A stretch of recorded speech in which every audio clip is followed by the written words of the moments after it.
জয় গুরু। পরমদয়াল শিশি ঠাকুরের শ্রীচরণে জানাই ভূমিষ্ঠ প্রণাম। আপনাদের প্রতি প্রত্যেককে জানাই আনন্দিত জয় গুরু। আজ ইষ্ট প্রসঙ্গে আলোচনা করব যে আমাদের খাদ্য তালিকায় কেমন খাবার থাকলে আমরা সুস্থ সবল থাকব। আচার্যদেবের নির্দেশ মতো আমরা ওই রকম খাবারগুলোই খাবো, আর এরকম খাবার যদি আমরা না খাই তাহলে আমাদের শরীর ধীরে ধীরে অসুস্থ হয়ে যাবে। আমরা বেঁচে আছি কিন্তু অচল অবস্থায় থেকে তো আর লাভ নেই। এতে করে আমাদের শরীর দিনের পর দিন দুর্বল হয়ে যাবে, খারাপ হয়ে যাবে, আমরা ভারী কাজ করতে পারবো না। ঠিক খাবার না খেলে আমাদের মস্তিষ্কের বিকাশ হয় না, ব্রেন পাওয়ার কমে যায় এবং আমাদের শারীরিক বিভিন্ন অসুবিধার সৃষ্টি হয়। তো এগুলো যাতে না হয় সেজন্যই আজকের আমাদের আলোচনা। আচার্যদেব কেমন খেতে বললেন এবং গর্ভাবস্থায় মা কেমন খাবার খাবেন, আমাদের হাঁটু ব্যথা, কোমর ব্যথা, শরীরে বিভিন্ন রকম অসুবিধার সৃষ্টি যাতে না হয় তার জন্য আমাদেরকে কেমন খাবার খেতে হবে। ফাইবার জাতীয়, ক্যালসিয়াম সম্পন্ন, প্রোটিন জাতীয় খাবার আমাদের কিন্তু সবসময় খাদ্য তালিকায় থাকা উচিত। ক্যালসিয়াম এবং ফাইবারটা আমাদের ভীষণভাবে আমাদের শরীরটাকে সুস্থ রাখে, পেট ভালো থাকে। যে ব্যক্তির পেট ভালো থাকে, পেটে কোনো প্রবলেম হয় না, তার শরীরও সুস্থ থাকে। পেট থেকেই সমস্ত রোগের উৎপত্তি, তাই পেটটাকে আগে ক্লিয়ার রাখতে হবে। আজকে এই নিয়েই আমাদের আলোচনা। তো আমরা আচার্যদেবের শ্রীমুখ থেকে যেগুলো শুনেছি এবং যা যা আছে সেই কথাগুলোই আমি আপনাদের বলছি। সাধারণভাবে বলা হয় প্রোটিন, ভিটামিন, মিনারেল সমৃদ্ধ খাবার খেলে আমাদের শরীর ভালো থাকবে। একজন মানুষের বাড়িতে গিয়ে তার রান্নাঘর, ঠাকুরঘর এবং বাথরুম দেখলে বোঝা যায় সে আদৌ শারীরিক, মানসিক এবং আধ্যাত্মিক সদাচার পরায়ণ কি না। ছোলা খেলে আমার মন ভালো থাকবে নাকি আমড় খেলে, এই পর্যায়ে সূক্ষ্ম জ্ঞান আমাদের নেই এখনও। নিউট্রিশনটা ঠিকঠাক জরুরি। মন খারাপ হয়ে গেলে অনেকেই বিঞ্জ ইটিং বা কমফোর্ট ইটিং করেন, আবার কেউ বা এমন পরিস্থিতিতেও প্রচুর খেয়ে নেন। তারপর বেডরুম আর বাথরুম করতে হয়, গলায় আঙ্গুল দিয়ে বমি করতে হয়, যাকে বলে বুলিমিয়া। এই তো কালকের একটা ঘটনা আপনাদের আমি শোনাবো যে বেশি খাওয়া থেকে কি হয়।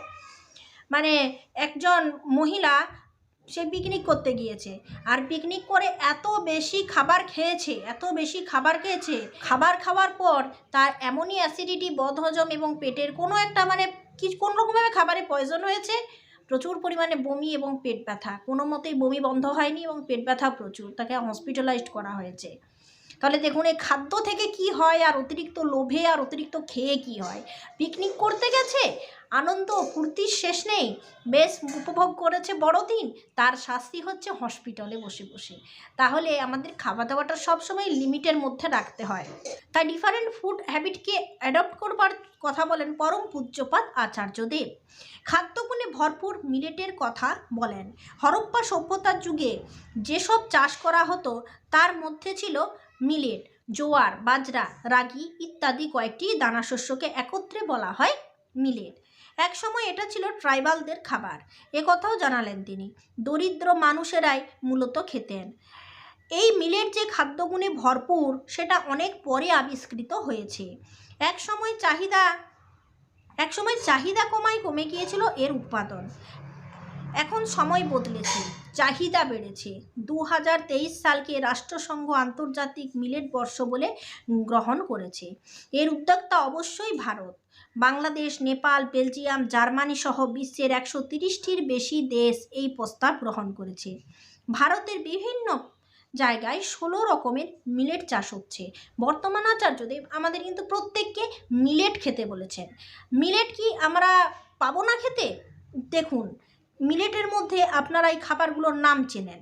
সরঘাম, যেটাকে আমরা জোয়ার বলি, পার্ল মিলেট, যেটাকে আমরা বাজরা বলি, ফিঙ্গার মিলেট, রাগি বলি, বার্নইয়ার্ড মিলেট, যেটাকে আমরা শ্যামা চাল বলি, ফক্সটেল মিলেট যেটাকে আমরা কাউন চাল বলি, বাকহুইট, কুট্টু, লিটল মিলেটকে কুটকি, ব্রাউন টপ মিলেট, এগুলি। বাজার মূল্য এবং পুষ্টিগত গুণাগুণের পাশাপাশি অল্প বৃষ্টিপাতে প্রায় অনুর্বর মাটিতে মিলেট চাষ ভালো হয়, তাই একে অত্যাশ্চর্য খাদ্য শস্য বা মিরাকল মিলেটও বলা হয়ে থাকে। মিলেট মূলত গ্লুটেন ফ্রি, তাতে শরীরে বাড়তি মেদ জমার সম্ভাবনাটা তৈরি হয় না। এই যে বাড়তি মেদ আমাদের জমে যায়, তো কি করতে হবে, এই মিলেট জাতীয় খাদ্য থেকে আমাদেরকে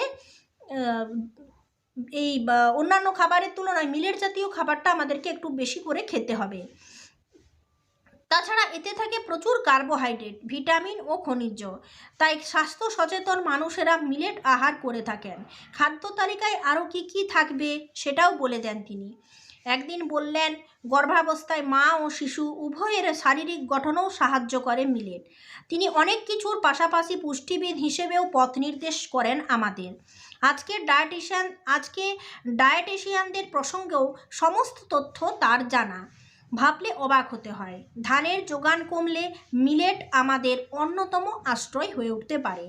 উদ্ভিজ্জ প্রোটিন, ফাইবার এবং অ্যান্টিঅক্সিডেন্টের গুণে ভরপুর এই খাদ্যশস্য রক্তে কোলেস্টেরল এবং শর্করার মাত্রা নিয়ন্ত্রণ করতে সাহায্য করে। নিয়ন্ত্রণে রাখে উচ্চ রক্তচাপ।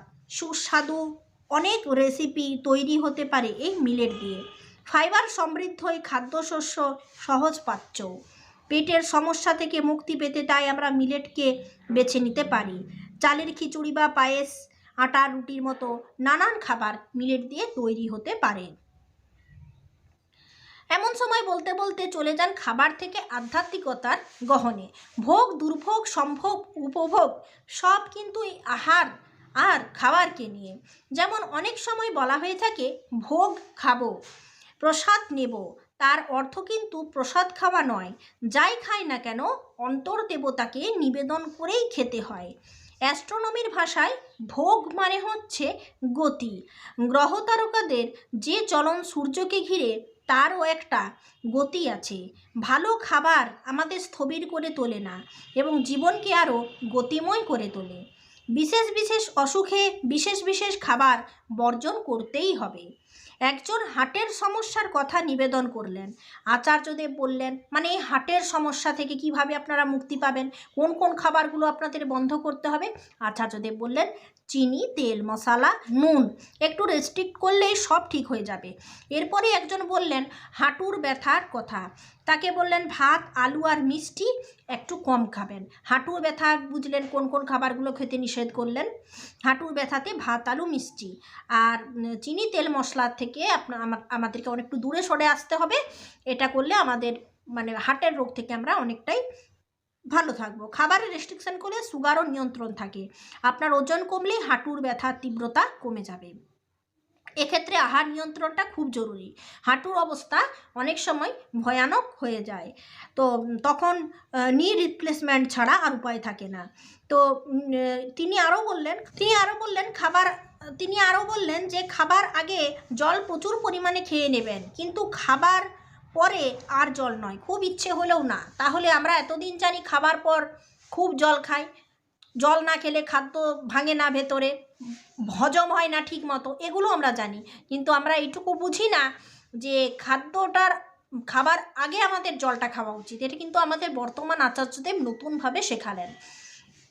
ঠিকঠাক খাওয়া দাওয়া না হলে ক্ষুধা, মন্দা ও বদহজমের পাল্লায় পড়ে কন্দর্পকান্তি চেহারা অস্থি চর্মসার হয়ে যেতে দেরি হয় না। তাই এই দিকটাতেও দেখা যায় আচার্যদেবের সতর্ক নজরদারি।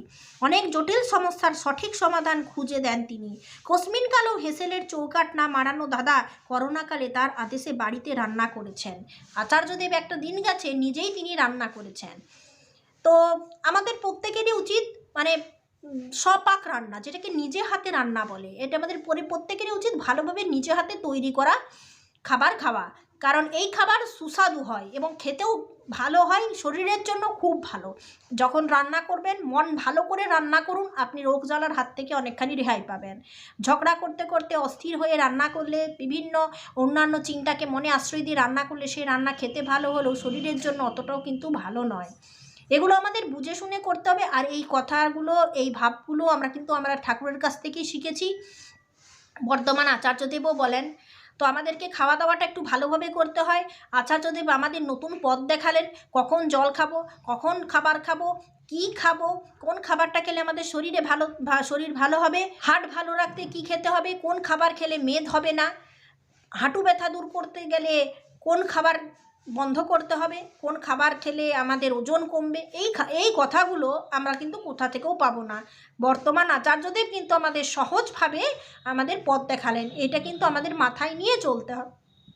চলতে হবে, ভোর ভোর উঠতে হবে, হাঁটা চলা ব্যায়াম করতে হবে, শরীর তাহলে সুস্থ থাকবে, সচল থাকবে।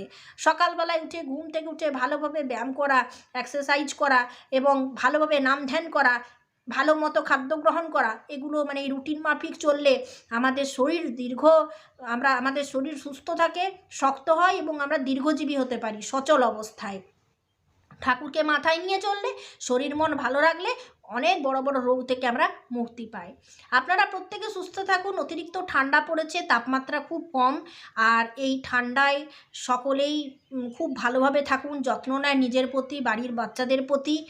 আর পরম দয়ালের আদেশ মেনে আপনারা সকলে চলুন, ঠাকুরের সাথে যুক্ত হন। আরও অনেক উৎসব রয়েছে সামনে জানুয়ারি মাসে, ডিসেম্বরের সমস্ত উৎসবগুলো হয়ে গেল ঠান্ডায় ঠান্ডায়, ফের জানুয়ারি মাসে আছে অনেকগুলো উৎসব। তার আগের দিন আমি আপনাদের জানাবো এবং আপনাদের সঙ্গে আমার দেখা হবে আবার। জয় গুরু।